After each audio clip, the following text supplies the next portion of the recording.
Hey guys, I'm Jessie, and today I'll be showing you how to make classic birthday cake pops. They are really fun and easy, and you do get to be creative with them. However, they are a lot of work.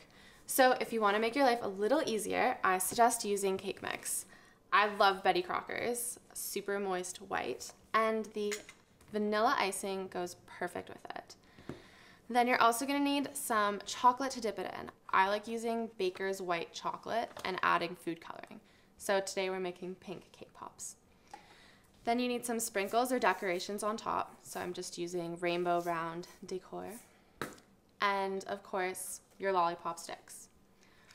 I got mine from Bulk Barn, but you can get them from any grocery store.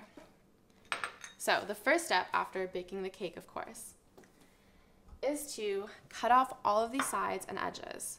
I'm really particular about having dark spots in my cake, so you just want to make sure that all of those edges are just cut off, and you can throw them out later. So once you've done that, just want to break your cake up into pieces and rub them together like that to create the crumbs. It does fall apart really easily. You can use a mixer for this. However, you don't need to. It's just as quick to do it with your hands and less dishes. Once you're done with that, it is going to look like this. So as you can see, it's light, fluffy, finely crumbed.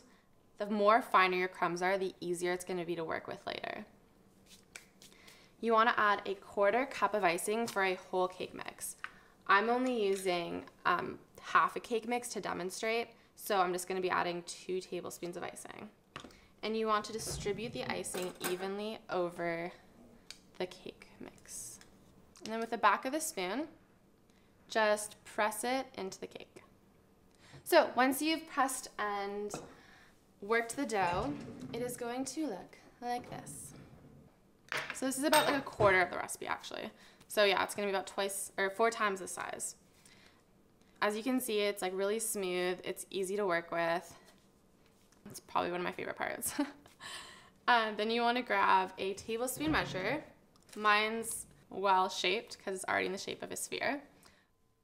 But you can just use any tablespoon or just eyeball it. And then roll it into a smooth ball. So there you go. And then you can just shape it nicely with your fingers.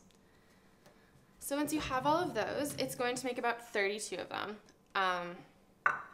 Just depends on how much you eat while you're making them.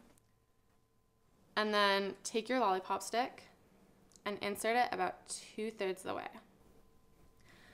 To make the lollipop stick to the cake, we do need to melt some chocolate. So I'm just gonna add about 1 ounce of chocolate to this cup and put it in the microwave for 30 seconds.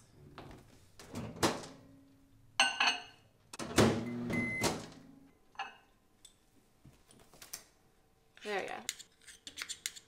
So as you can see, the chocolate just melts in those lumps on its own. Okay. So you take your stick, dip it in, and just like that. I like to add a little bit of extra chocolate because you do want to make sure that it sticks. You don't want them falling off. Voila. So you want to throw those in the fridge for about 5 minutes. You don't want them to be refrigerated for too long, otherwise your cake ball is going to be too cold, and when you dip it into the chocolate, your outer coating is going to crack. So I'm going to add, let's say about 2-3 drops. There we go. There we have a nice kind of light pink there.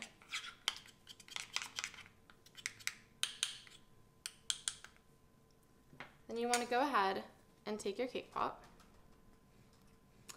and submerge it completely. Then just roll it around a bit so you get all of those edges. Pull it out and just tap off any excess chocolate.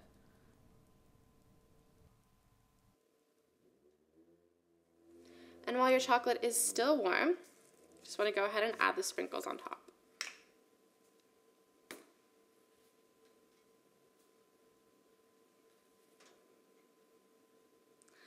And voila, there you have your very simple and easy to make birthday cake pop.